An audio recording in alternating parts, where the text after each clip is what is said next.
Foi notícia no Brasil.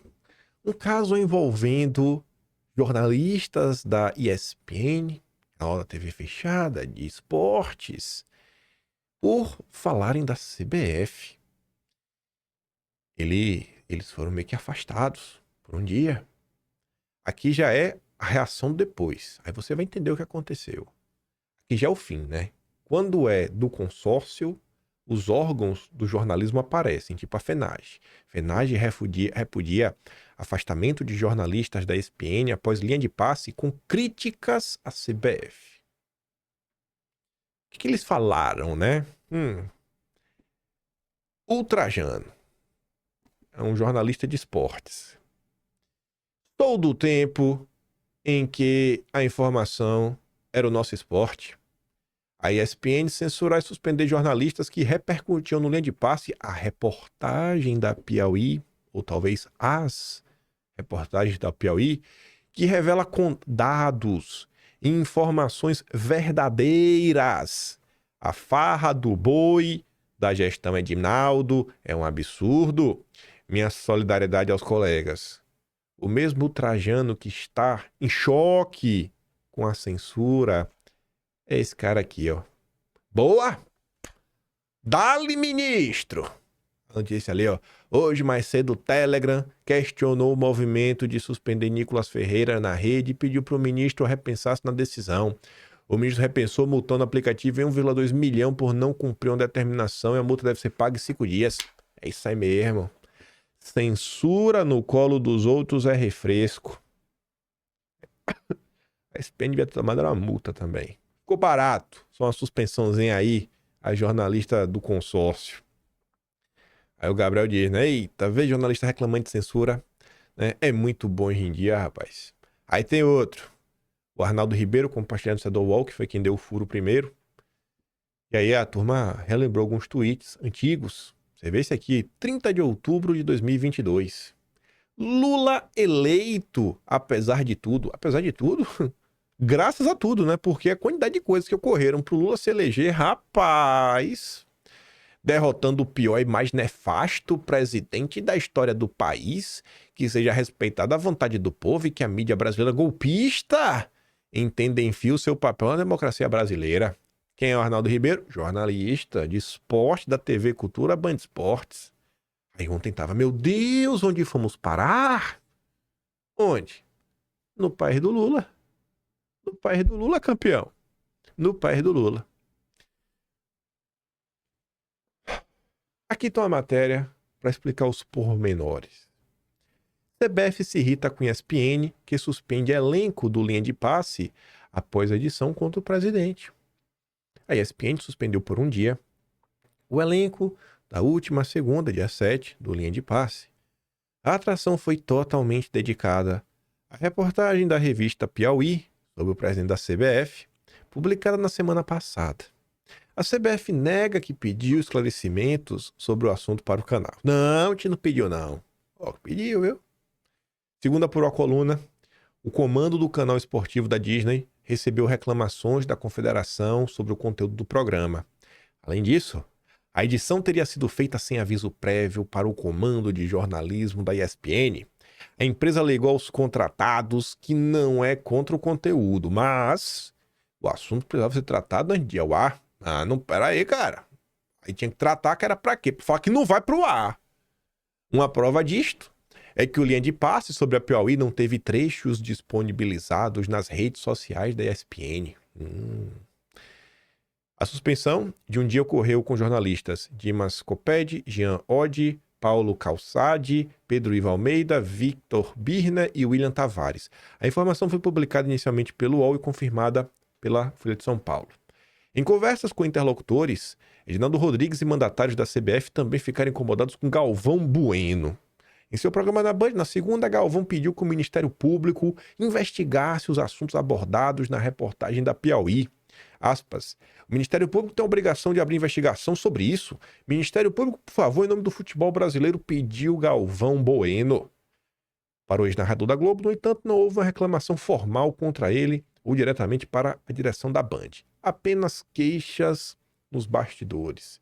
Mexer com Galvão é complicado, né? O bastião do futebol brasileiro. Que matérias são essas? O que é que tinha nessas matérias de tão grave que incomodaram tanto a CBF? Aí que a gente entra na política. Aí que a gente entra na polícia e fala, mas eu nem gosto de futebol. Calma que você vai gostar. Calma que você vai gostar. As extravagâncias sem fim da CBF.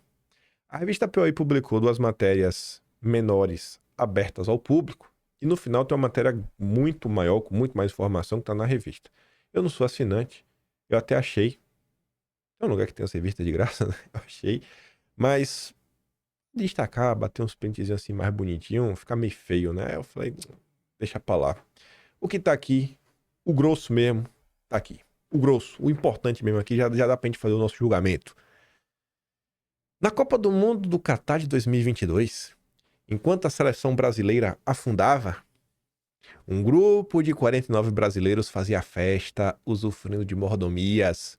Nenhum deles tinha relação com a CBF, mas se hospedaram em hotel 5 estrelas, pago pela entidade. Alguns voaram de Doha de primeira classe e pelo menos um deles ganhou cartão corporativo para gastar livremente até $500 por dia, tudo às custas da confederação. O presidente da CBF, o baiano Edinaldo Rodrigues, de 71 anos, colocou ainda na conta da entidade durante a Copa as despesas da sua mulher, da sua filha, da sua cunhada, do seu genro e dos seus 2 netos. É um homem de família. É um homem de família. Tá apto a ser ministro do governo Lula. Se duvidar, é primo do Juscelino. Eu gosto, sabe? A valorização da família, família em primeiro lugar. Todos voaram de primeira classe e se hospedaram no Marriott. Rodrigues também não se esqueceu dos amigos da política, do judiciário, da imprensa e das artes. A CBF pagou hospedagens, voo em classe executiva e ingresso para congressistas, como o deputado federal José Álvares Rocha, do União Brasil da Bahia, que viajou com a mulher e fala dele, o idólatra dos bancos, o homem que tem uma estátua de ouro do André Esteves, Ciro Nogueira. O Ciro é brabo demais, que foi acompanhado da namorada. Onde existia um banqueiro, lá estará o Ciro. Mas é capaz de ter um banqueiro também na Copa, viu? É uma lenda do Ciro Nogueira. Meu Deus do céu. Esse Ciro Nogueira não é mole, não. Rodrigues assumiu o cargo de presidente da CBF, prometendo expurgar toda e qualquer imoralidade da confederação. Mas não é bem isso que tá acontecendo, não, viu? Embora ganhe cerca de 1 milhão. O cara ganha cerca de 1 milhão por mês. 1 milhão! Ele morou por 9 meses no hotel Grand Hyatt, na Barra da Tijuca, assumir a entidade na condição de interino, em agosto de 2021. Tudo às custas da CBF. O cara ganha 1 milhão por mês e ainda tem auxílio moradia. Quando virou titular, mudou-se para um condomínio no mesmo bairro, mas passava temporadas com a família no hotel, também com despesas pagas pela CBF. Há outros exemplos de uso pessoal do dia da CBF que também foi aplicado em grandes e pequenos favores. Os cartolas das federações estaduais.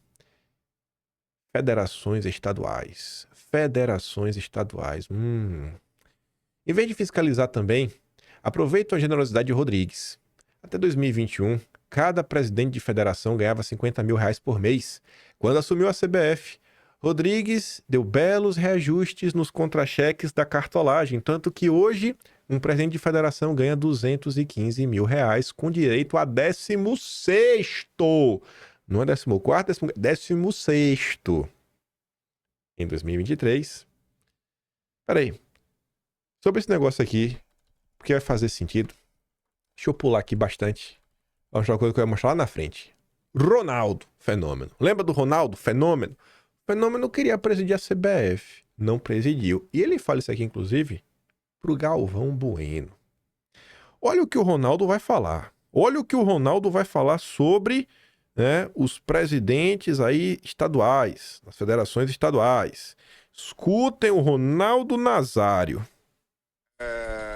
Assim, eu me senti primeiro na obrigação comigo mesmo e pelo futebol de tentar. Me preparei, me organizei e tentei. Fiz o meu melhor, articulei bastante, conversei com muitos presidentes de clubes, muitos presidentes de federações, mas na hora H eu não consegui o apoio que eu precisava. Dito isso, a minha postura, ela é. Tá bom aqui já, né? Por que será que Ronaldo não conseguiu o apoio que ele queria, Ronaldo? Com 16º salário, 215 mil reais. Rapaz. Eita, pega.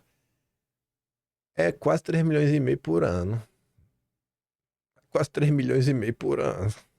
Ronaldo, brilha muito do Corinthians, Ronaldo. Tem que aprender a jogar o jogo, Ronaldo. Tem que aprender a jogar o jogo. Você é menino novo. Você é menino novo, Ronaldo. Você é menino novo. Em 2023, último ano de balanço disponível, a receita líquida da CBF passou de 1 bilhão de reais. E vai aumentar substancialmente em 2027, quando vai entrar em vigor o novo contrato de patrocínio da Nike de 100 milhões de dólares fixos por ano. Outra grande fonte de renda vem do direito de transmissão dos jogos, sem vigilância constante dos órgãos públicos, nem de investidores privados, e com a montanha de dinheiro em caixa, a CBF tem sido alvo cobiçado por interessados interesseiros. Aí comenta lá um caso, né? Rodrigo é formado em ciências contábeis, mas uma ex-funcionária conta que se deparou com uma baderna administrativa quando foi trabalhar lá, contratos espalhados pelas gavetas, várias diretorias, ordens de pagamento sem registros formais. Fiquem com a impressão de que a desorganização era proposital, diz a ela, Alain de Abreu, na edição deste mês da Piauí. Enfim. Apesar de bilionária, a CBF cortou verba para treinamento de arbitragem no ano passado. O treinamento dos árbitros vem sendo feito apenas por videoconferência. É como se um clube contratasse um técnico europeu que ficasse treinando jogadores lá da Europa. Não tem cabimento, diz o árbitro.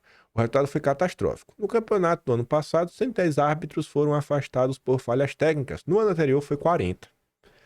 Até o presente momento, tirando Ciro Nogueira, é a CBF, né? Futebol. O vida que segue. Se mata aí, né? Mais ou menos isso, né? Só que a matéria da Piauí não termina aí. Quando eu começo o vídeo eu falando, né? Talvez é um novo amigo do meu pai. E não é mais Revista Cruz, é Revista Piauí. A matéria, ela começa a se aprofundar nas questões políticas da CBF. Ou talvez nas questões jurídicas políticas da CBF. Aqui é a segunda parte. A outra matéria aberta da Revista Piauí. A manchete já é muito fascista. Manchete fascista. Se for censurada, eu acho que é justo.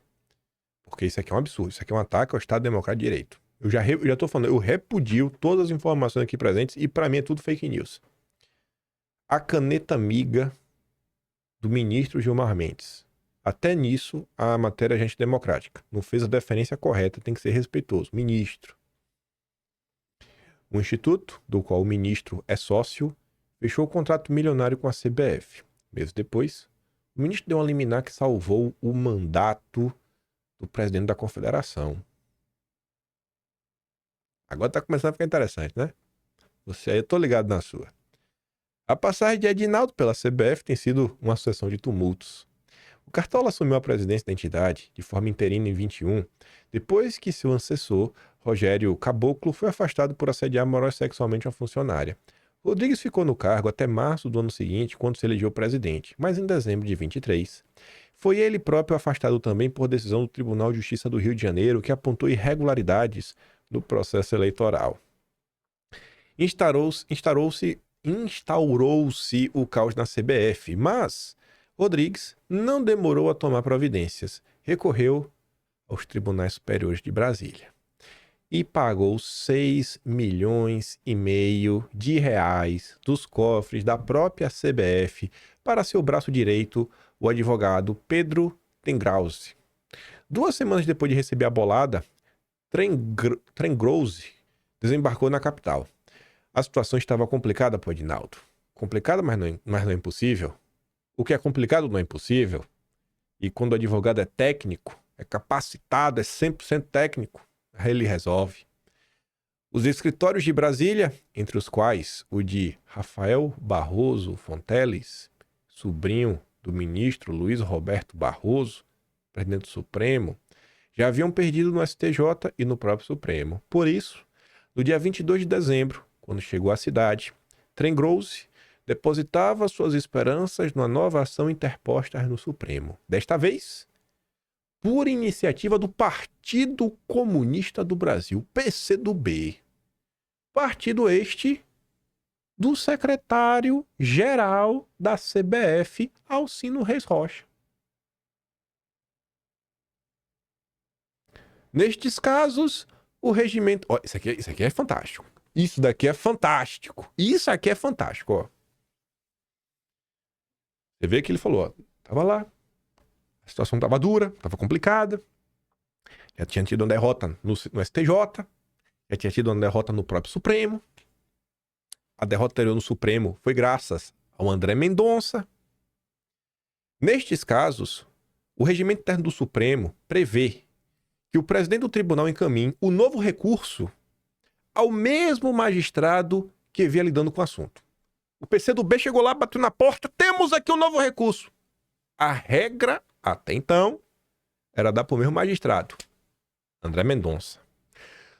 No entanto, as regras são mutáveis em nome da democracia.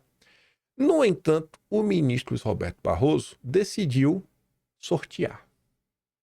Não deu para o Mendonça, sorteou. Mas segundo a Piauí, o regime interno diz que era para ir para o Mendonça. A revista Piauí coloca aqui, ó, procurado para explicar a decisão, o ministro Barroso não se manifestou. Mas tem algum homem mais capacitado, intelectualmente capacitado para tomar... Fundação técnica.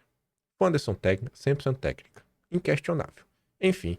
E aí, sorteou. E o recurso caiu na mão do ministro Gilmar Mendes. Eu não entendi aquela frase final da revista Piauí que falou que foi uma dádiva.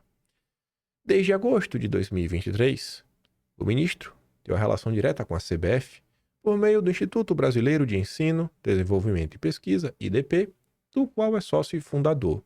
Na época, a CBF Academy Brasil, braço da entidade que oferece cursos para treinadores, preparadores físicos e gestores esportivos, buscava um parceiro para ajudá-la na administração dos seus cursos.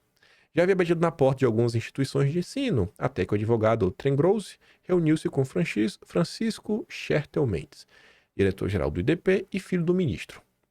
Entenderam-se bem. Em agosto, o contrato estava assinado.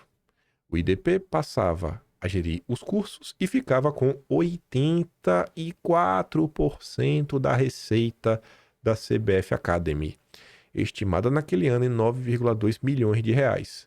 A CBF ficava com 16%. Rapaz, essa parceria é boa, viu? O IDP.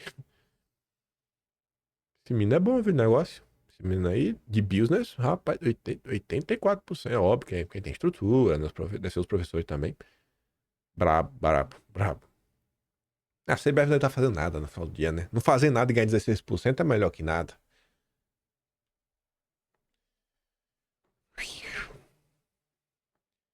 Considerando a agitada vida jurídica da CBF, a gestão de Edinaldo gostou da ideia de ter uma sociedade com um magistrado influente, com o ministro.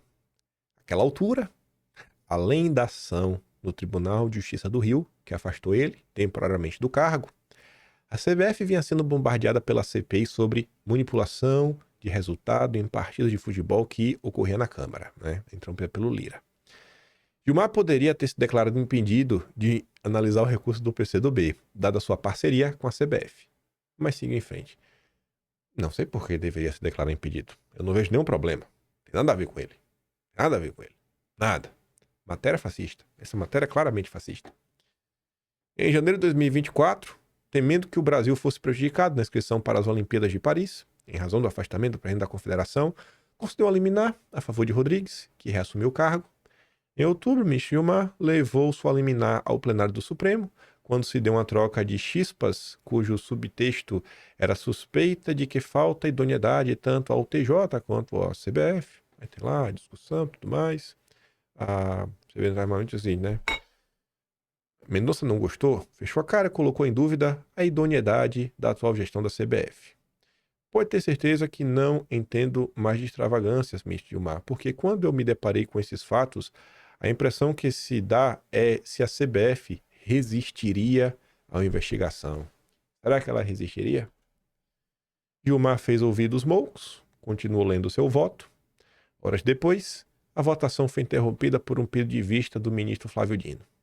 Em fevereiro do ano passado, mesmo com o caso sob análise do Dino, ainda estava com pedido de vista, o ministro Gilmar aceitou um pedido do PCdoB e homologou um acordo validando a eleição do Edinaldo em 2022.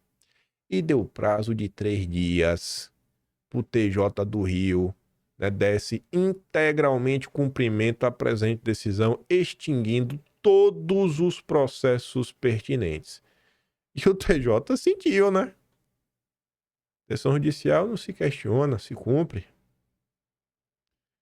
A parceria entre o IDP do ministro e a CBF do Edinaldo vai de vento em popa. Até agora, pelo menos 6 nomes, vinculados ou indicados pelo Instituto, ganharam postos na confederação.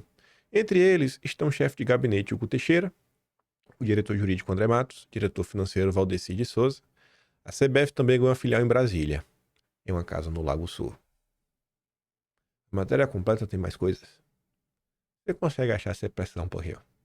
Aí você acha, se você não quiser assinar a revista Piauí. Mas vamos continuar a falar de futebol. No final do mês passado, teve um jogo que é um clássico, né? Mesmo as tia do Zap aí que não gosta muito de futebol, eu acho que sabe que é um clássico. Foi Brasil versus Argentina. A maior rivalidade do futebol, né, da seleção brasileira. O principal rival da seleção brasileira. E o Brasil perdeu de 4. Igual os intergalácticos. Prefere perder de 4. 4-1. A Argentina 4-1. Alfajor sem porrada e um olé de dar dó. Em meio a isso daí, a gente também estava vendo o julgamento de Bolsonaro. Bolsonaro tuitava, né? Brasil e Argentina em campo hoje às 21 horas no Monumental de Nunes. Ou Núñez. Vamos torcer pelos nossos garotos voltarem com a vitória. Já no meu caso, o juiz apita contra antes mesmo do jogo começar e ainda é o VAR, o bandeirinha, o técnico, o artilheiro do time adversário, tudo numa pessoa só. O pessoal, né, nas redes sociais, lembrou da seleção brasileira na época de Bolsonaro, né? Até a seleção fez o L, não sobrou nada pro Brasil. Lembrando que com Bolsonaro era assim. Isso aqui pode parecer uma bobagem, mas você vai entender que não é já já. Veja como a questão do futebol é um retrato de muita coisa que está acontecendo no Brasil hoje em dia. Perfil oficial da CBF. Primeiro presidente negro e nordestino da história secular da CBF. Edinaldo foi reeleito nesta segunda por unanimidade para o mandato de mais 4 anos à frente da entidade. O Ronaldo não teve nem chance, o Ronaldo Fenômeno, né? O que é que vocês acham que está acontecendo? E essa necessidade, né, de destacar a aparência física dele, né, a origem dele, meio lacração, né, meio woke, né, essa postagem, meio lacradora. E aí nas redes, quando isso aconteceu, o pessoal começou a relembrar notícias antigas, como essa daqui, né? Por que o PCdoB brigou para reconduzir Edinaldo ao comando da CBF? A matéria da Piauí explicou, era o secretário-geral, né? Tá ali, o interesse da SIC está na cadeira, secretário-geral, cuja indicação é da presença da entidade e que era ocupada por um dirigente ligado ao partido. CBF comandado por um petista, né? Vai dar em que no final do dia? Aí tá ali, né? Ex-secretário da CBF, indicado pelo PCdoB, segue atuando sem autorização. Alcino Rocha, que teve de ser do comando da entidade com Eduardo Rodrigues por determinação da Justiça, foi indicado pelo cargo pelo PCdoB, que agora tenta reverter a troca na CBF. E deu tudo certo.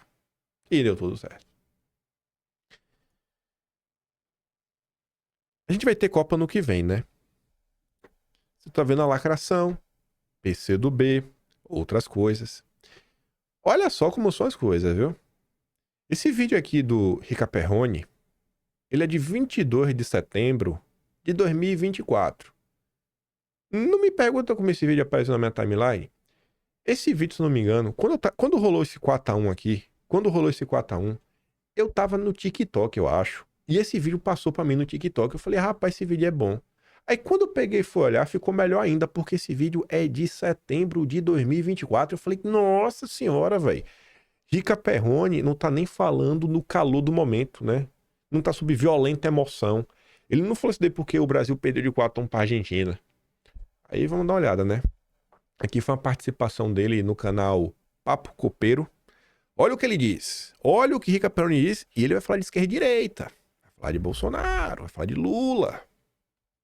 Isso, cara. Sempre complicado. Tem esse investimento, cara. Inclusive, só para continuar sobre o Renato, porque o que se fala hoje nos bastidores do Grêmio aqui é que o Renato não fica para 2025. É o que se diz. Ninguém tem 100% de certeza. Mas se ele acaba saindo aí do Grêmio, o que tu acharia do nome do Renato para uma seleção brasileira? Não digo agora, mas ali na Ele frente. dificilmente vai, cara, por causa de política. Porque é uma loucura isso, eu também não tinha pensado nisso, mas me alertaram isso na própria CBF. Eu tava conversando com um amigo lá da CBF, que um mês atrás, e eu comentei isso, eu falei assim, pô, mas e aí? Se der merda pro Dorival e tal, eles falaram, cara, todo mundo sabe que o Renato e o Cuca são dois grandes nomes, né, do Brasil, né? Aí tem os nomes gringos, tem o Abel, tem o Jesus, mas do Brasil tem o Renato e o Cuca pelos últimos 10 anos, são os treinadores que fizeram trabalhos de destaque e tal. Aí eu falei, porra, cara, eu testaria o Renato. Pode ser que não dê nada, pode ser uma tragédia, porque o Renato é 880. Mas o Renato ia conseguir levar esses moleques pra um nível que eu acho que esses moleques não estão acostumados de... Aqui, rapaziada, qual é? Entendeu? Como é que é? Você não vai... Por que você não tá gritando com o outro no jogo? Por que você não tá cobrando do cara? Tá com medo do quê, Rodrigo? Ô, Vini, você tá com medo do quê, irmão? Os caras tomaram 7-1, não aconteceu nada com eles. Você tá com medo do Paraguai por quê na Copa América? O que vai acontecer? Você acha que eu te matar se perder o jogo? Porra, né? O Renato é corajoso. O Renato dá um pouco de confiança e coragem. Eu queria ver esse time Nutella pra caralho do Brasil na mão do marginal que é o Renato. Eu queria muito isso. O Renato Ia ser demais. no bom sentido, né? Irmão, O show em cada coletiva. mas, como eu tava falando, me alertaram que como o Renato tem um posicionamento político contrário ao do governo atual, e o Neymar também, você não pode ter... Olha que loucura, eu nunca tinha pensado nisso na minha vida, mas nós chegamos nesse nível. A CBF não pode ter o técnico e o principal jogador bolsonaristas com uma Copa em ano de eleição. Não é possível. Olha que loucura. Caramba, cara, faz sentido isso. Eu falei, faz muito sentido, mas aqui não deveria fazer, né? Não deveria fazer, Deveria fazer, né? Faz total sentido. Aí fala, não, o nome do Renato é muito difícil. Aí me falaram porque eu falei, puta merda, mas... Falou, isso aqui é política, isso aqui é um negócio. Eu falei, puta, mas que loucura, cara. Sério que você tá me falando isso? Mas tu acha que o Neymar... Tu acha que o Neymar pode ficar sem estar na seleção, sem ser convocado? Não, os dois juntos. Por isso que o treinador é uma opção, entendeu? Que eu falo, cara, o Neymar não tem o que fazer. O Neymar vai bater no presidente da CBF que ele vai continuar. Ele não é louco. Se você tirar o Neymar, nós não temos chance nenhuma, entendeu? Então, pô, não tem como, não tem o que fazer. Agora, o treinador tem, né? Caramba, mas cara, eu não tinha pensado nisso, velho. Nossa, mas que faz sentido. Que horror. Não velho. deveria fazer. Isso não faz sentido. Mas hoje no Brasil faz, né? Não, hoje no Brasil. Hoje no Brasil Pelo amor faz, né? Hoje no Brasil faz sentido. A fofoca. E eu acho que depois das últimas notícias faz ainda mais sentido, né? Você vê como tudo tá sendo instrumentalizado. Ele falou, cara, isso aí meio que virou um business. Virou business. Business. Você vê ali, não, grande Edinaldo. Você vê a felicidade do Lula, né? Com o Edinaldo. É um business. É um business. Quem é de quem? Lista de empresários, jogadores da seleção da CBF. Você vê como são as coisas, né, rapaz? A galera também tá se transformando no business. E aí o pessoal começa hoje em dia até a questionar se as pessoas que estão sendo convocadas, questionamentos. Eu não sou especialista em futebol, mas eu vi a galera especialista comentando, né? Porque tu sabe também torcedor é emocionado, torcedor não gosta de perder. Aí os caras às vezes procuram alguém pra colocar a culpa. Aí, pra colocar a culpa do fracasso, eles falam assim, será que estão convocando os bons jogadores ou os jogadores cujos empresários são amigos do rei? Eu não sei. O que eu sei é que o Ronaldo perdeu. O Ronaldo não teve apoio das federações estaduais. Você vê que o Edinaldo realmente é um cara bem articulado, vem fazendo um lindo trabalho à frente da CBF. E o que eu sei também E essa aqui para mim é uma postagem que em 4 parágrafos toca num ponto central.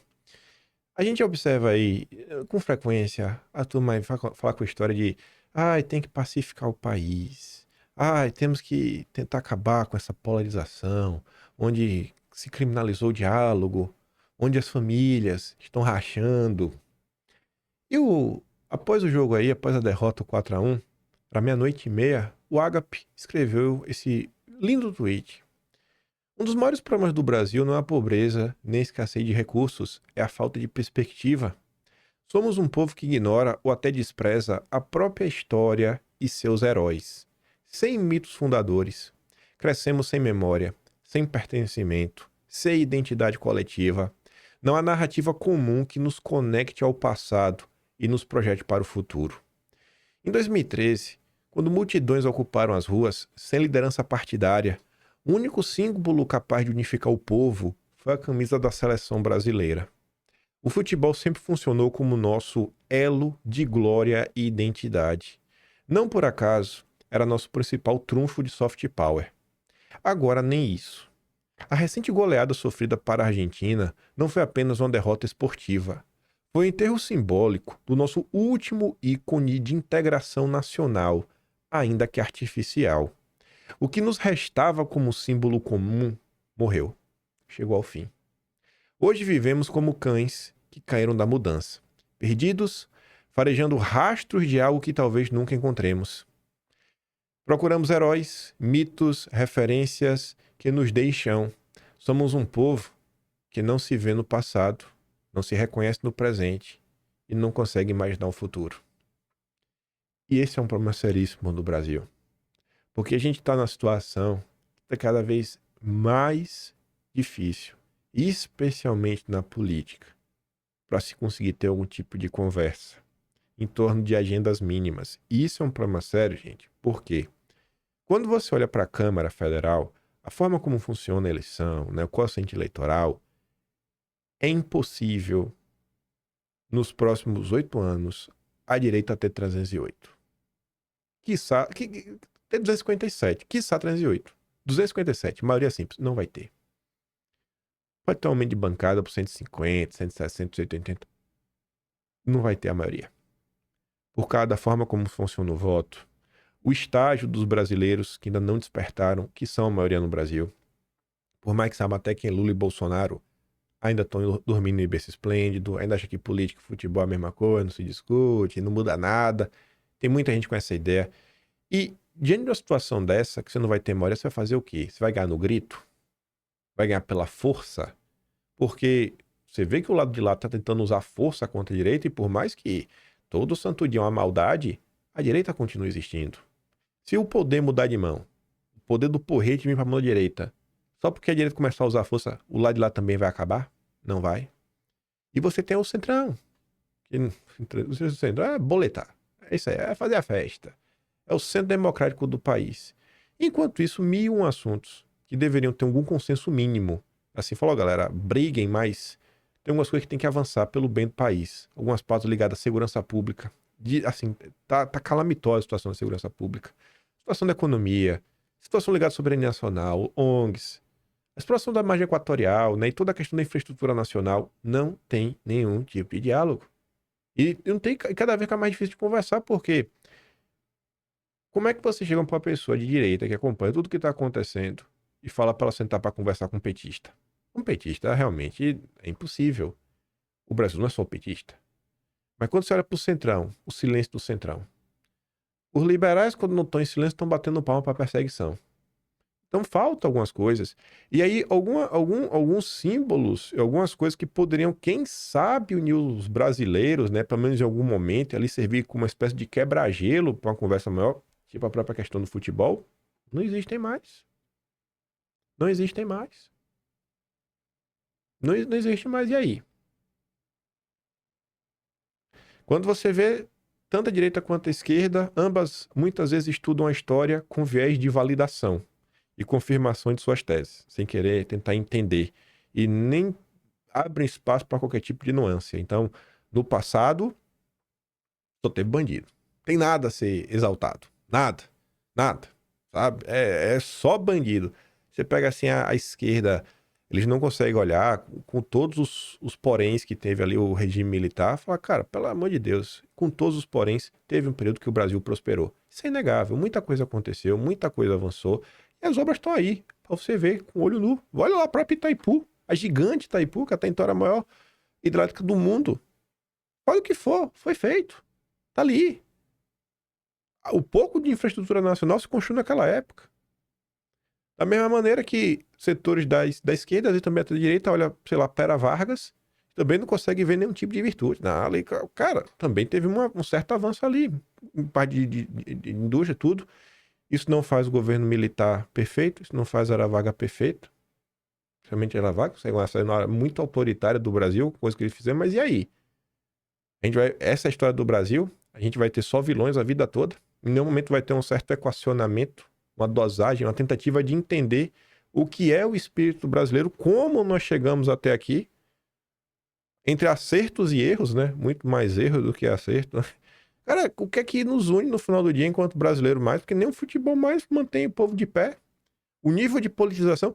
A imprensa que reclama da politização, que hoje tudo está sendo politizado, é a primeira a politizar. As pessoas que falam que o Brasil tem que ser pacificado são os primeiros a desestabilizar o Brasil. Os que acusam de golpe são os que deram golpe. Os que dizem defender a democracia foram os que deram golpe de Estado. Como é que a gente vai resolver esse impasse? Eu fico imaginando como que a gente vai resolver esse impasse. Vai chegar 2026 e só eleger qualquer um aí, só antipetista, não vai ser o suficiente. Eu espero aí que nas próximas eleições, mais do que nunca, a gente possa colocar aí na máquina pessoas, cara, com um arcabouço um pouco mais denso, sabe? Com um entendimento de Brasil mais profundo, que não seja só aquele antipetismo basicão, feijão com arroz, porque o PT tá pra acabar. Tá pra acabar. O PT não vai durar pra sempre. E eu acho que hoje em dia tá bem fácil de ver que o PT não é o único problema do Brasil, né? Nem de perto. O Lula, óbvio, com um problema gigantesco, mas tá longe de resolver o país só tirando o PT. O brasileiro vai ter que olhar pra situação com um olhar muito mais crítico mesmo, né? Se reinventar, está aberto a raciocinar para tentar encontrar aí algo que minimamente permita que realmente aí grupos diferentes pensem em soluções para o país como um todo, em temas que não deveriam ser tão politizados, que até isso é difícil. O petista é favorável ao direito dos humanos e reclama da violência policial. A direita está preocupada com os bandidos. Aí você fala assim, cara, como é que você vai unir essas duas coisas? Espera aí que pelo menos o centrão, né? Entenda que os bandidos são ruins. E talvez aí um setor ou outro, aí as ovelhas desgarradas aí da esquerda comecem a entender também que o direito dos humanos está prejudicando o país. Mas a situação é complicada. O caso da CBF aí, acho que é um retrato muito bom do que o Brasil vem sofrendo. Censura a jornalistas, já está chegando no consórcio, boletada violenta, amizade aí com pessoas muito poderosas, decisões sensacionais, mudança de regras, e o brasileiro no final do dia, chupa o dedo, olha aí e vê os seus símbolos sendo destruídos.